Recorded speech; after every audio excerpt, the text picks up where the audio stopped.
Hey there, welcome to Eve News, Weather and Sports. I'm Mike Azarai. It is June the 29th, 2026, and this is going to be a real short one, so let's get down to it. We'll spin through this quite quick and I'll let you get back to your lives.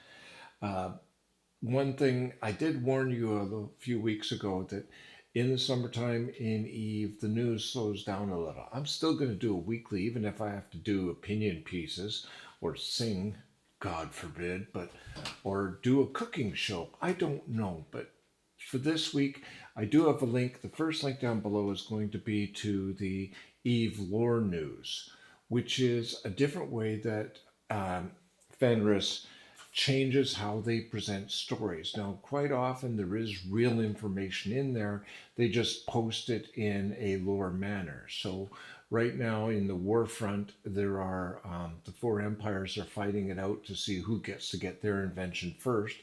Caldari is ahead, Galente second, and then Minmatar and Amar are staying even with the Galente, but Caldari are definitely winning if you read between the lines.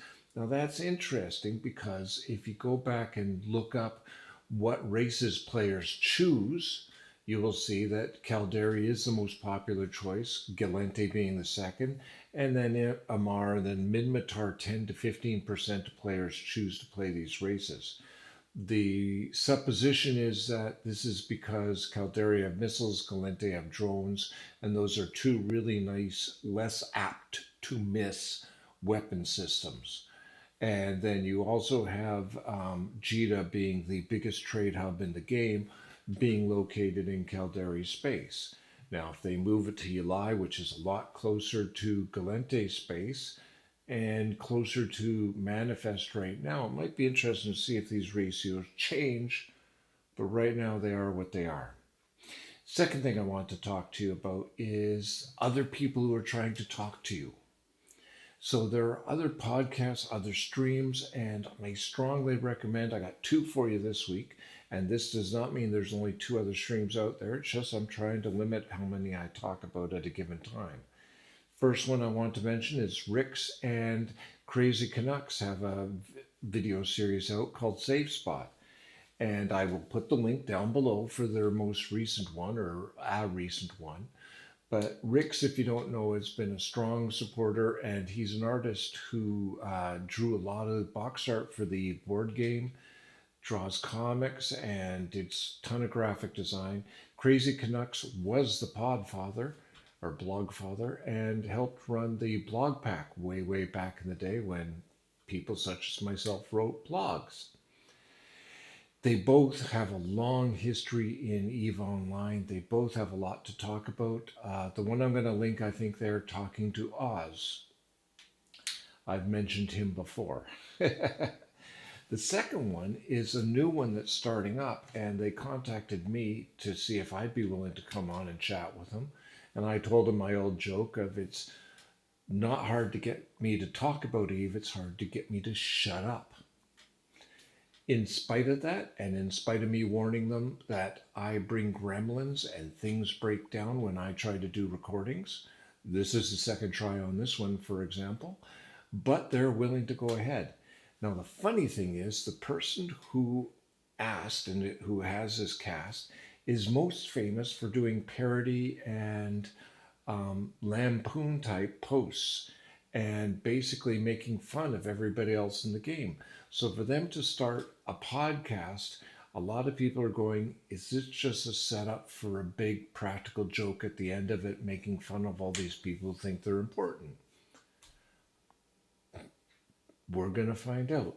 It is called This Eve Life, which for those of you in Europe is probably a takeoff of This American Life, which is a show series that tries to examine America by looking at individuals from all walks of life and from all parts of America. And Seema, the person I've been talking about up till now, is doing This Eve Life, where he is going about and chatting with FCs and the movers and shakers and the line members, and he asked me to come on. He's also asked people. I've looked at the schedule.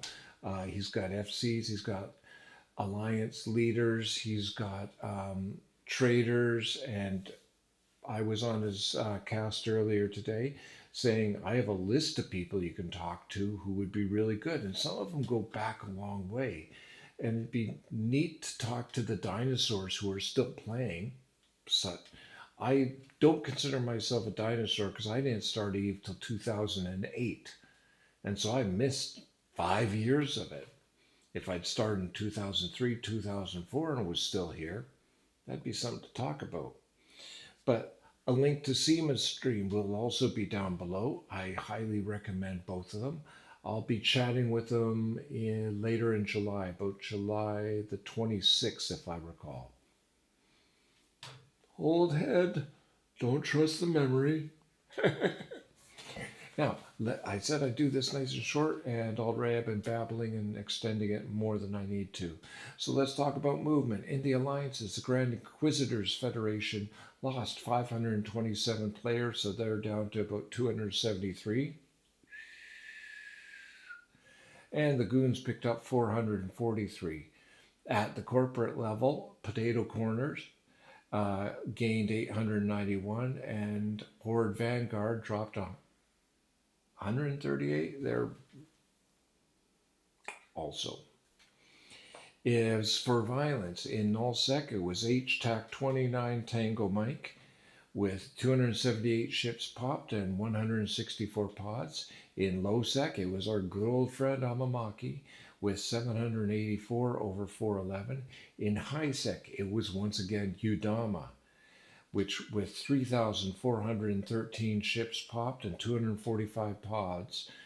Funny, I've to supply the new Exordium space, I call it EXO, but to supply EXO, I've had to be flying through Udama on a regular basis. And I asked in rookie chat, and I'd love your opinion too, is it bad for me to wave and say bus passing through every time I go through? Is this taunting them or just being polite? You decide. In NPC space, it was Yankee TAC Zulu X-Ray India Oscar with 51,006 ships blown up by people who prefer to do PvE over PvP. Last thing for you to think about, I'll probably talk about it in a week or two, is there's been a thread in the forums, in the Evo forums, about what would happen if they made ganking illegal in the game, like removed ganking from the game. And whenever they do questions like that, I try to see it from all sides, and I say, what would happen if they removed mining? What would happen if they removed missions, or if they removed alliances or nullsec and said, no, you got to fight within the laws? I'll talk about that more in the future. I just want to toss that out there. It's an interesting thread. There's the usual suspects doing their usual things, but there's also some people who are thinking this through. That's the part I like.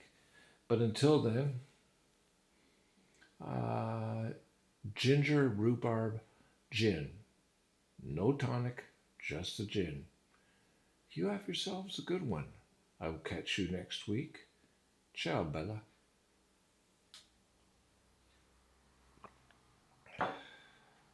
Birds going down. Later, Gators.